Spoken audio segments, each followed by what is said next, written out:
but I dumped out a laundry basket on his bed and there was a big bag of meth in it. And I was like, oh.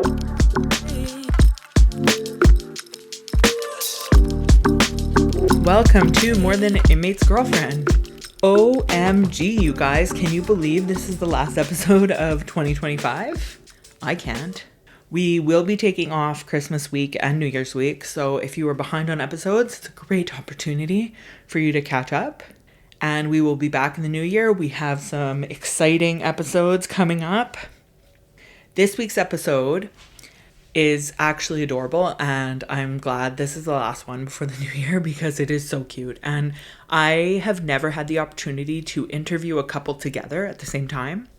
This was the first one, and we were a little bit concerned, and concerned is a strong word, but we didn't know how it would play out because oftentimes the woman or the man speaks about their relationship and they get to speak about it openly and honestly and alone with me. But when you're interviewing a couple together, they're right there. So you really get the dynamics of the couple because you're interviewing them about their relationship right in front of each other. And when I say that you can literally feel how much they love each other, I can't wait for you guys to hear it. It is so adorable. And I had to cut so many parts out where you could tell Andrew was being super, super careful about what he was saying. And he was like double checking with Heather that it was okay because he didn't want to have any negative connotation or any negativity around her or want people to think negatively of her. Meanwhile, she's sitting there like, Andrew, it's fine. Like, this is our story. Like, it's okay. We're in a good place now. Like, it's okay for you to be honest. And he's like, I don't want to be on. Like, I don't want to talk about it. It's so cute. And I had to cut it out. And I should put it in the bloopers because it's so cute. Like, so many times where he's just like, you can tell he's like looking at her for like, is it okay that I say this? I love it. They're adorable. But they get to talk about what it's like being addicts and getting sober and living a sober life now. So anybody who is struggling with addiction and whose loved one is struggling with addiction and you just don't know if you can do it sober, they're a good story. And the way that they speak. And I feel like everybody should aim to have an Andrew. And there were so many times where Andrew reminded me of my husband, just the way my husband speaks to me and the way he talks about me and how much he cares about me. I could feel how much Andrew cares about Heather. So I really enjoyed the episode. I hope you guys do too. And I hope you learn a little bit. AJ and I want to wish you a happy New Year's, a Merry Christmas. We hope that, 2025 ends on a good note and lots of good things are happening in your lives and things are looking up. I know it's been a hard year for a lot of us, for most of us. And I am praying that 2026 gets a little bit better. So I will see you in 2026. And thank you again so much for listening to us. If you're not on our social media yet, please follow us along on TikTok at More Than an Inmate's GF or Instagram podcast_prison_GF. You can also follow Nick at More Than an Inmate on Instagram, and he's also on Facebook. So with that, I hope you enjoy the end of your year, and I hope you continue following and listening along with us. We appreciate you so much, and we hope you enjoy the holidays. Take care, everyone. Enjoy the episode. Bye.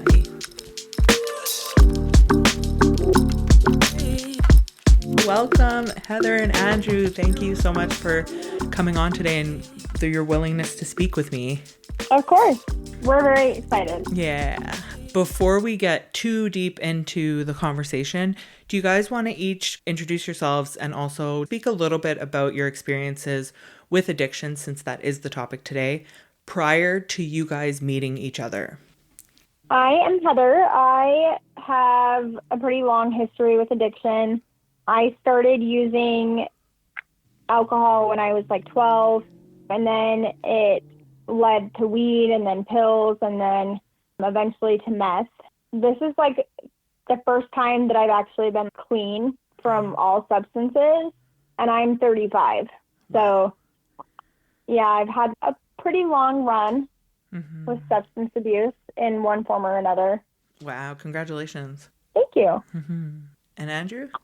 I've had a fairly long history with it, although not continuous. I guess when I was younger, I would drink a lot and smoke a lot of weed. But my big problem I struggle with is meth addiction. Okay. But I've had periods of 10 years and 7 years of sobriety between Wow. bouts, but it usually always ends up jail pretty quickly. Huh. And this is off topic, but I'm curious. Would you guys say that like weed is a gateway drug when they say that? Is that true? Personally, I feel like whatever mind-altering substance you take first is your gateway drug. Okay. I don't think it has to be any type of specific substance. I think once you get that feeling of inebriation, I think for a lot of addicts, it may not start out as trying to hide from your problems or run from them, but for a lot of addicts, that is kind of the deal. And so I think once you get that escape in one form or another, you seek it in other ways. Okay. And would you say that both of you, it was meth that was your main drug of choice? Yeah, I've never met a recreational meth user. So yeah, I differ in opinion from how she feels about gateway drugs. For me, anything's a bad idea. Yeah. But I've known plenty of people who they smoke weed occasionally or they drink occasionally. Yeah. And they don't do it for any other reason other than they're at a restaurant or they're hanging out with their friend, whatever. But I can't do that. Right. But I know that there are people who weed benefits in one form or another, or people who drink, like my dad drank a glass of scotch every night. I can't do that. Okay. Interesting. And that makes sense. So how did you guys meet? I'll let her tell you. You don't want to say the love story, Andrew? I tell it better. Yeah. So we met, I was at a gas station pretty late at night. It was like 11 o'clock. And there were a lot of people at this gas station. And so I waited until most of the people were gone. So I was just sitting in my car and I was sitting out there for way too long. And I hear all these motorcycles pull up and I noticed them, but I was drawn into my phone and wasn't paying attention. And then a couple of minutes later, Andrew knocks on my window and I just look at him like, what? And he's like, roll your window down. And so I roll it down and he starts asking me for directions to the next town over without taking the highway. And so I'm like trying to figure it out for him on my phone. And then he says, do you want to hit this? And I'm thinking it's like a weed pen or some kind of drugs because that's the only thing that made sense. And he has a box of chocolate chip cookies and like a half gallon of milk. Oh my God.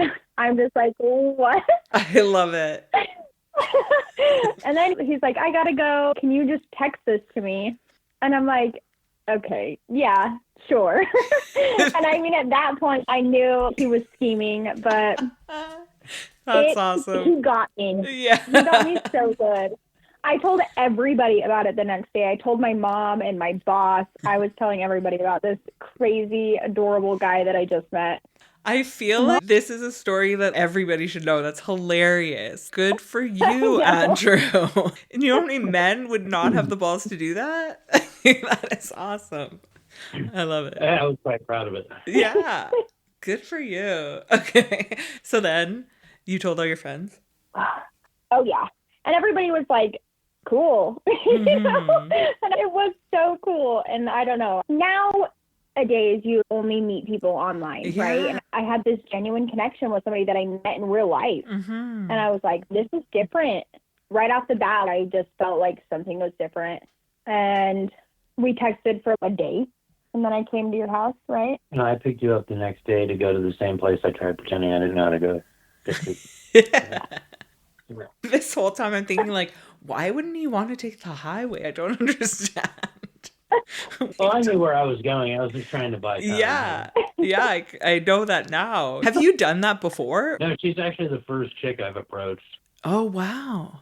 And why? Everybody else, I don't know. I walked out of the gas station with my milk and cookies because I always ride my motorcycle with those. But I walked out and I seen that the car was still there and she still had her face buried in the phone. And I could tell there was blonde hair and a backwards hat, which instantly I liked. I couldn't see what she looked like, so I told my buddy, like, yeah, I think I'm going to go talk to that chick. And he's like, bro, that's a dude. And I was like, that's not a dude. And he's like, it has a backwards hat on. And And I was like, bro, did you see the long blonde hair? And he's like, you're not going to do it. And so I went up and did it. I love it. I almost didn't. That's so cool. And then, and you mentioned that neither of you knew that you were both using at the time. How did you figure it out? Right. So we had spent pretty much right off the bat, we had spent quite a bit of time together. I would stay the night at his house and stuff. And yeah, neither of us knew. And I was going to work one morning, and I don't remember why, but I dumped out a laundry basket on his bed, and there was a big bag of meth in it. And I was like, oh. So I left him a note on his nightstand that said something about, have a great day, babe. Also, we should probably talk about this big bag of drugs I found. And we were freaking out all day. But we talked about it, and I was like, it's okay, I do it too. And he was like, oh. Wow. I was pretty bummed out. You were bummed? Yeah, I had been trying to get off. I don't know where that bag came from. I must have lost it or something. But of course. I thought that she was sober, and so, because I had only been doing it for a few months at that time, I was like, I'm just going to stop doing it. So I was attempting to do that, and then, yeah, maybe not in the healthiest of ways. I switched from meth to coke. Yeah, it was not a good idea. It was embarrassing, too, because my nose was constantly bleeding, because anytime I've ever done coke, my nose will just bleed. But I was like, I can't fall asleep. That'll look suspicious. And so, yeah, it was just weird. How long had you been dating? Like a month, maybe. Yeah, 3 weeks or a month. Okay, so it was fairly new. And Heather, how did you feel when you found it? Were you like, bonus? Or were you like, damn? I don't know. Definitely wasn't like a bonus thing, right? But I did feel a sense of relief, because doing drugs is shitty and hiding it from people is shitty, right? And so I'm like, okay, this isn't something that I have to hide anymore. Mm-hmm. I wasn't excited about doing drugs together. Okay. In fact, I think we were both hesitant to do that the first time, just because I think we've both seen how that goes in a relationship. Mm. But I did feel like a sense of relief. Like I didn't have to lie about it. I wanted to not have to hide who I was or what I was doing. And Andrew was saying about how he was looking forward to try and get sober again. Was that in your mind at all? Or were you just planning on hiding it from him? Oh, yeah. So these 3 weeks that we were together that we didn't know that each other used, I was actually doing an outpatient treatment program. Oh. The thing is that in my extensive history of using, I started doing meth when I was 21, and I had taken every outpatient treatment program under the sun, right? I've done so many. Okay. And none of them were really effective for me. Yeah. So I wanted to get clean for a long time. It just was not working. Wow. And then at what point in your relationship did using start impacting your relationship negatively? Pretty quickly. Yeah, pretty quickly. Really? Yeah, it creates this trust barrier immediately, because you know that people that do drugs do shitty things. It just creates this suspicion, even if it's for no reason. And that's, I think, where things started to fall apart. So when you say that things were falling apart, what was happening? Were you fighting? Not right off the bat, but I do remember spending less time at his house, and he was doing his own thing. And then I honestly was peeved by it. I got offended, like it was a personal attack that he all of a sudden didn't want to do everything with me. And so naturally that led to me doing my own thing. And Andrew, what did you feel about it? She said that you didn't want to hang out with her all the time anymore. Why not?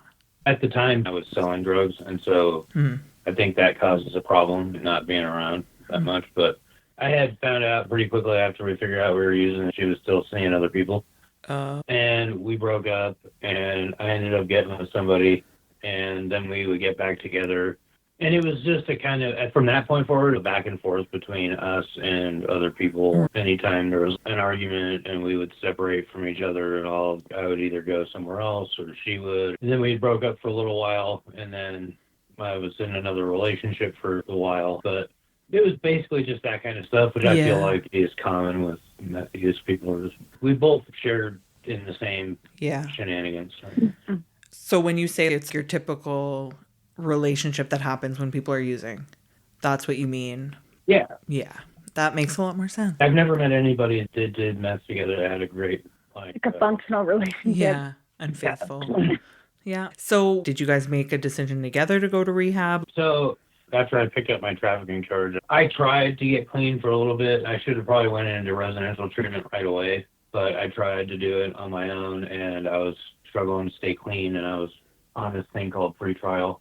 So I had to go UA every day, and wow. I kept failing, and eventually they revoked my bail. And I had ended up getting bail again, and then I got clean for like a month, and that didn't work. And then while I was in jail the second time, the night that I got out on my second bail, I called her and her phone was off because I didn't know, but she was in jail. So she had gotten arrested, pulled over, and at that point, when I had gotten out, I was still doing the same stupid stuff, and I knew I was going to get my pretrial revoked again.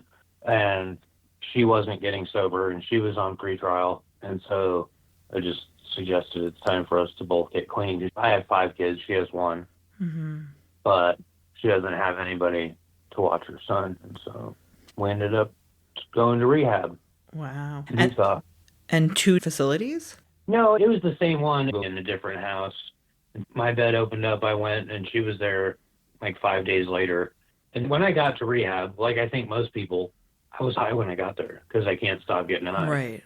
And so same with her. They didn't kick me out over it, but they told her that she couldn't be there. Her dad had already left hours ago.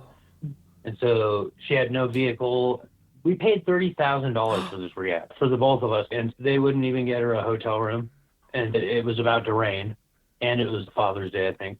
And so I was like, dude, you guys need to get her a hotel room. To me, that's insane to just leave somebody. And so I was like, all right, well, I am going to take her to the hotel and stay with her, and then I'll come back the next day. Well, you can't do that.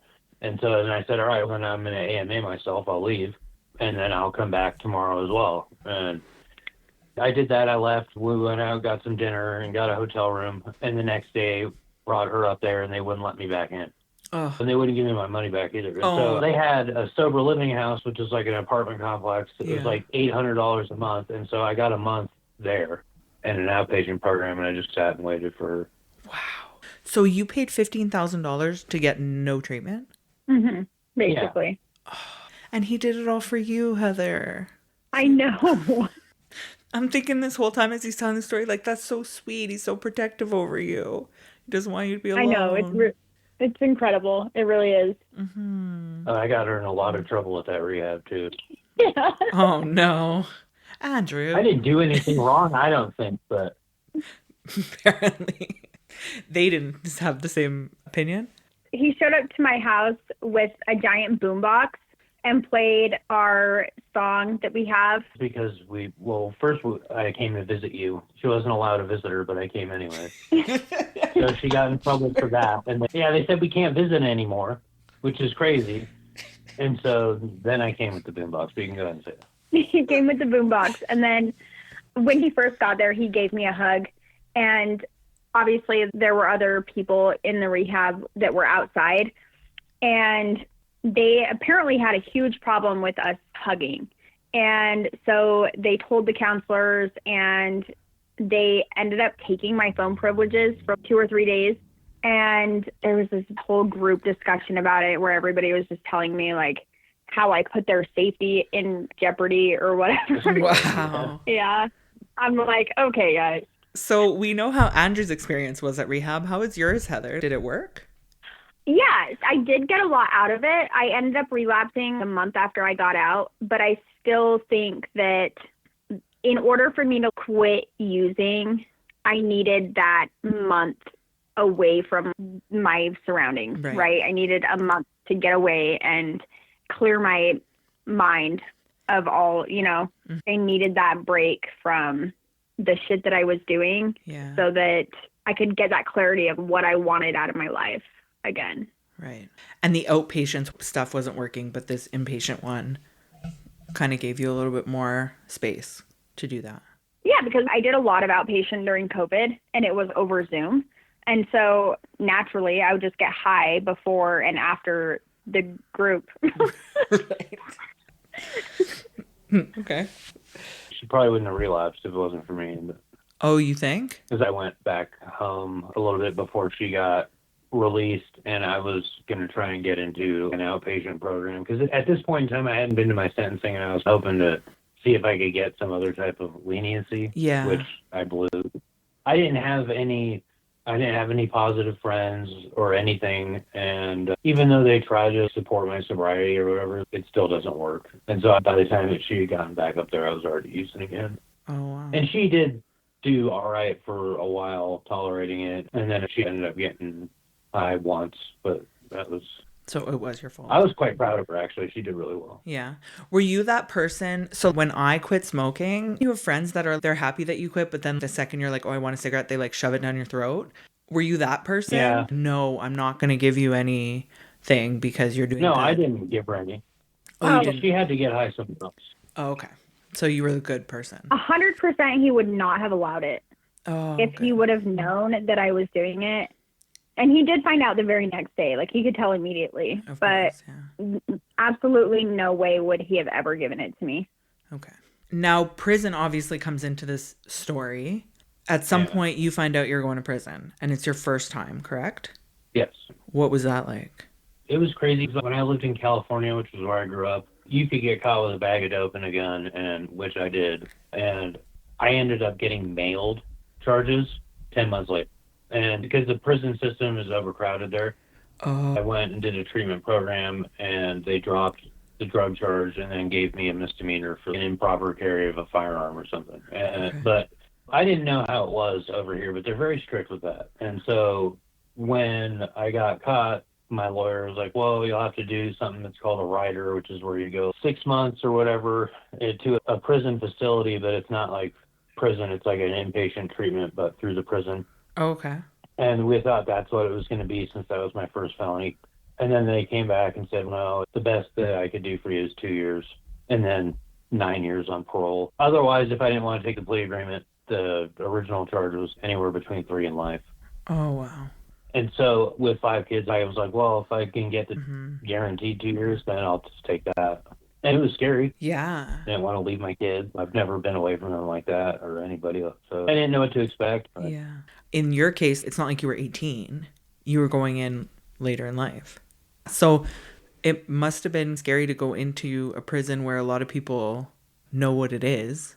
Do you have friends in there? Do you know anything? So a lot of the people that I associated with out here, some people who had just gotten out and who have been in and out of there, or people who knew people in there. And so I kind of had an idea of what it was going to be. And there are benefits to being a little bit older and going in there. You fly under the radar a little bit easier, I think. Oh, okay. Because I wasn't trying to go in and do the prison gangbanging thing. Right. You weren't going to be the head of the yard. No. Yeah. No, I wanted to get out. Yeah. Did it make you change any of your perspectives, like on life and using and stuff like that? Did it give you time to think? Yeah, it did. So pretty much like right after I got there, I went to a work center right here in our hometown. So I didn't really stay up there in the medium security facility for very long, and I didn't really learn a whole lot. I ended up relapsing at the work center, and then I got sent back to medium security where I did my last 14 months. And I would say more than prison, I guess the things that happened are more what changed how I look at things. After I got sent back, me and Heather broke up. I mean, naturally, she was upset with me, as anybody should be. And so there was that, and that was the first time that I had actually been technically alone there. I mean, I had my dad. My dad would visit me a lot, and then he passed away in March while I was still in there. Yeah, and that was pretty tough. And especially because when I was at the CRC, if that would have happened there, which it would have, I would have been able to go and be at the hospital with the rest of my family. That was the first time where I had realized I had been to NA meetings before, and you hear people talk about how they lose all their people in prison, or people die, or they do this, or just the bottom of the barrel things that happen to people, you know? And I was like, dude, I'm that guy. And that really was a horrible thing to happen. And I hate the fact that that's like what it took. But it's changed how I approach everything. Really? Like you take your freedom a little bit more seriously? Oh, yeah, most definitely. I feel like I know all of the things that going to prison and doing stupid shit can bring into your life. Not much more worse could happen. And under no circumstances am I willing to allow that to happen anymore. And from my experience interviewing people, a lot of times kids or young people get put in the system and then they're stuck in the system for a long time. A lot of them mature, their brain develops while they're incarcerated, and that's when they start realizing. But because you went in at an older age, you would have already had that brain development. And 2 years is very much not a long time. So 2 years it took for you to completely change your whole life and review everything. That's pretty cool, I think, considering. I mean, it sucks that you had to go down that path, but 2 years, I find it fascinating, the differences of different people when they go at different times. Yeah, so, I don't think I would have experienced that change if I didn't go to prison. Yeah. I don't know how I would have approached it either if I didn't have kids, because I know that they need me, and so I don't think I would be with the growth that I have now if I didn't have to do that. This is the first time where I've heard that prison actually rehabilitated someone. So it's nice to hear that it sometimes does do the work that it needs to do. So Heather, this whole time he goes to prison, what are you thinking? Him going to prison didn't make a difference. In fact, he had suggested multiple times that we just be friends while he was in prison. And I was like, no, I'm not doing that. Because I finally have you back. I'm not letting you go just because you're going to prison. And I knew that it was going to be tough, right? But at the same time, I also really felt like I was just getting clean for the first time in my son's whole life, right? Mm-hmm. I'd never been clean at all. I'd stopped doing meth a couple of times, but I'd never been sober, abstinent from drugs. So I knew that him going to prison, I would have to actually figure out how to take care of myself and how to take care of my son on my own. And Andrew did help me financially while he was in there a lot. I wouldn't have been able to do that part of it myself, or maybe I would have, but it would have made it extremely challenging. But mentally, and being able to grow and repair the relationship that I had with my son. It wasn't a big deal, him going to prison. Right. As far as like our relationship. You had priorities. And yeah, and I knew it was going to suck, but I wasn't going to let it ruin our relationship. And I knew that I had other things that I needed to work on out here. Okay. And then was it the reason you guys broke up because of him using again, or was it because of toxic behaviors between the two of you? It definitely wasn't toxic behaviors between the two of us. I would say that since we both got clean from the time that Andrew went in, we haven't really had any toxic behaviors between the two of us. Oh, nice. Other than he went back and I was like really, for lack of a better term, balls deep in NA, right? Okay. I was doing all the things. Yeah. And it did make me question whether he was serious about being in recovery. Mm-hmm. But that wasn't why we broke up. We broke up because there was this guy in NA that was giving me attention. And I think that I craved that in a way.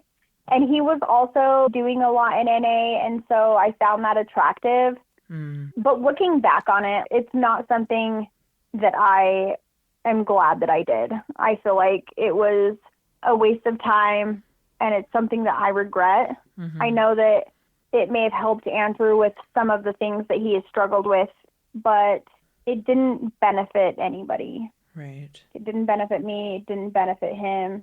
You know what I mean? Yeah. So it was just a bump. Yeah. Did you relapse at all when you were in NA? No. So the last relapse that I had was the day before Andrew went in, and things were just not going well between us. Things were just not going well in my life in general. Mm-hmm. And it wasn't even on meth. It was actually on fentanyl. Ooh. And I had just had enough. But I drug tested that day, of course, the day that he went into jail, and failed. Yeah. And so I met with my probation officer, and he pretty much told me that if I failed another drug test, that I would have to serve 2.5 years in jail. Ooh. And so he put me on, they call it colors, right? Random UAs. And he was going to take me off after 4 months, but I knew that I wasn't ready. So I had him keep me on for 8 months.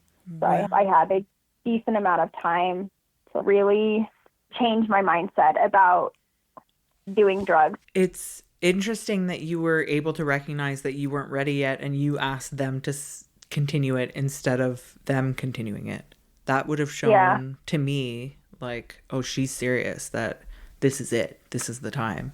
You were adding accountability to yourself. Oh, 100%. And I knew that I needed to change. Yeah, it was time. It stops being fun after a certain amount of time. Yeah. So, Andrew, how did you take the breakup? So I had sense that something was going on because we know each other really well. Yeah. So she came up to the prison to visit me, and then she was going to go where my dad lived, stay with him, and she decided to just go back instead of stay over there, and it was kind of late. And so I was like, oh, okay. And then the next day she was just kind of acting funny, and I was like, all right. So I waited one day, and I was like, I'm just going to rip the Band-Aid off. So I asked her, I was like, look, are you getting high again? And she said, no. And I said, all right, well, then what's his name? Oof. And she's like, you really want to do this? And I'm like, bro, just rip the Band-Aid off, dude. Bro. And so she said, oh, yeah, well, his name's whatever, the NA dude. And I handled it good, but then I went in my cell and I steamed on it for a full 24 hours, 48 hours and something. And then I thought it would be a great idea to try and convince her not to leave.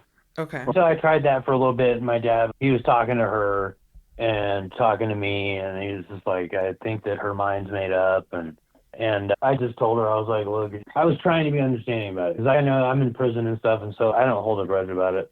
She was able to visit me at the CRC Saturday and Sunday for like 4 hours. We had a whole good thing going. I was like 6 months away from early release if I would have stayed there. And we stopped talking for 2 or 3 weeks. I didn't call her. I didn't do nothing. And my cellie is pretty much like my best friend, so he was trying to help keep me away from the phone and all this other stuff. But after a few weeks, we just started talking. I think that it was a good thing only because she told me, she's like, I need somebody in my life that's going to be taking recovery seriously, and I can't blame her for feeling that way. And so that's what spurred me into it. I started going to recovery stuff in the prison, which is different than NA, obviously, but I think it was good. I mean, I don't think it was good. I didn't like it at all. It forced you in the right direction. Yeah, definitely gave me like the aha. Yeah. And then you guys got back together. What happened? How did you get back together? So we'd broken up in October of last year, and then we got back, I would say, in mid-March, pretty much shortly after my dad died. But we had been talking. We'd been talking all the time. After a few weeks, I started calling her again, and she would answer the phone to me even when she was out at dinner with the other dude. And obviously, I got great pleasure out of that. Yeah, I'm sure. You were winning. Yeah, I was. I'm just like, hold on, dude. Dad's calling. You know, Daddy's here. But we wouldn't talk every day in the beginning, and then by the end of it, we were talking constantly again. Obviously, I was like getting things made for her and her son and my kids. Like, I got her a blanket and all of these Christmas gifts, and I greased the skids pretty good. Yeah. The plan, I was pretty sure we were going to wait till I got out, but I hadn't had a visit with her from that October until March. But after my dad died, she came up to visit me, and we were just sitting there, and I had told her I'm going to continue with all this stuff until we get back together, right? Aww. And she giggled, and she's like, yeah, I know. Heather. And right then and there, I knew she had rolled over. You know? Yeah. So, Heather, from your perspective, did you always know you'd go back to him? Oh, yeah. Yeah. Oh, yeah. I knew it. Like, the day that we broke up on the phone, I went home and I cried, sobbing, ugly crying, because I knew that it was not the right thing. I knew that it's not what I wanted deep down. Yeah. But I was making a decision, and I knew we would get back together. He sent me a very expensive blanket for Christmas. Aww. And it was about that time that I was like, he just cares so much, you know what I mean? Yeah. And you can't deny that. And so I knew pretty much at that point that we would end up being back together. I knew that he still cared about me enough to get back together with me. To forgive you. Yeah. And you can't fake it either. You know, even in this whole hour that we just spent together, I can pinpoint 3 to 5 times where he's protective over you or conscious of your feelings or his word choice is specific. And it's all around you, Mhm. So even to this day, you Mhm. can tell it's still very present in your lives, which is really cute. Obviously, up until this point, it was pretty tumultuous on and off. You had a lot going on, a lot of external environment stuff. How did you guys just decide to start fresh almost, like new, and forgive each other for the past and move forward? I think it was just the same thing that we decided whenever I was in jail, and then she refused to be my friend. I was like, well, we both know that when people are on drugs, it's not who they are. Mm-hmm. They do things that they wouldn't do. And so we just were like, well, if we're going to move forward, we have to be willing to let go of the past. You actually have to be willing to internally let go of it and not bring up old stuff whenever you get into an argument, Right. because that doesn't help. Was it a conscious conversation that you had? Yeah. And it worked. Which, looking back, like, that's such a weird thing, right? Because I have exes that did things to me that I am still hateful for. And yeah, I don't know, but we had a conversation, and that was just it. Did your relationship feel different this time around? It did feel different for me, but it didn't feel like there was any animosity or like he was holding it against me. But I felt guilt, I think. Yeah. But as far as like the fundamentals of our relationship or the way that it feels to be in love with each other, I don't feel like that changed. Right. Did you have fears that when he came home it would be different? Because when they're in prison, it's a little bit different. I didn't really know what to expect because the only times that we had ever lived together, either we were both using or he was using. So I didn't have any fears. I just didn't know what to expect. And was it better than you expected? 100%. I knew that answer. Tell me why. He's just incredible. He is so thoughtful. I don't cook, and Andrew is an amazing cook, so that's a win. But he gets up and he makes us breakfast, and he helps me with the house and with my son, and a lot of us being able to communicate openly came from him being incarcerated. Really? Well, maybe not because he was incarcerated, but only having the ability to talk over the phone and on video visits and stuff. Yeah. It really forced us to be able to have more open conversations and really talk about things. I agree. It creates a really strong connection because you're taking away so many other aspects of life that I feel like because you guys had that foundation already, you were just able to build it so tightly. Once you got back together, it would make sense anyway in my head how that would work. How do you both stay sober? So NA helps me, and also just knowing it's so hard to explain to people that haven't experienced it. But when your life sucks because you're doing drugs, and it's not even like, it's a hard thing to explain, but when you're doing drugs, everything is chaotic. Yeah. And not on purpose, but like shit is just always a mess. Yeah. Yeah. No matter how hard you try to, and you have to try extra hard when you're using to like keep it together. Yeah, that is so true. Once you get clean, things are just easier. And sure, they're like a little more boring, but I am happy with boring at this point. You know what I mean? Like I love, the only chaos we have in the house is the kids running around. Yeah. And like, which is great. Yeah, it's a nice chaos. We don't fight ever. And we don't have a car that's broken down or like people that are wanting money from us. And you know what I mean? And I am desperate to hold on to that because I don't want to go back to the chaos. It's like you finally got to where you're supposed to be.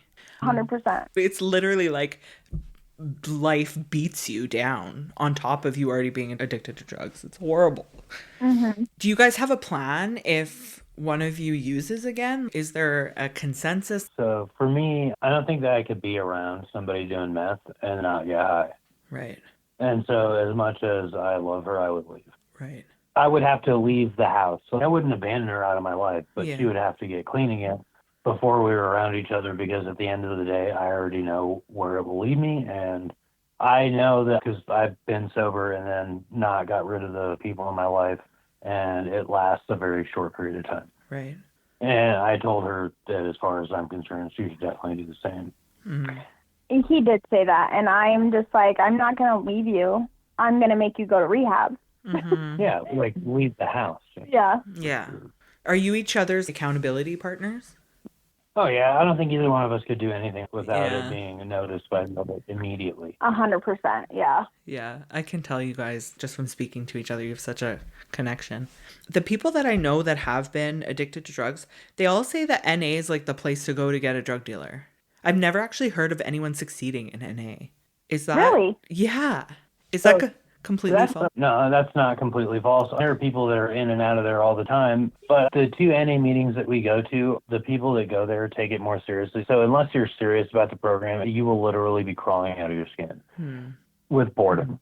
And it's always the same regulars. So last question, I would say you're unique in the fact that you've survived through this and you're flourishing, whereas a lot of people, from what I've seen in my experiences, it's really hard to stay together when 2 people are using. There's, like you were talking about at the beginning, there's a lot of like toxicity, there's a lot of crazy chaos, and a lot of times people don't end up together even if they do manage to get sober.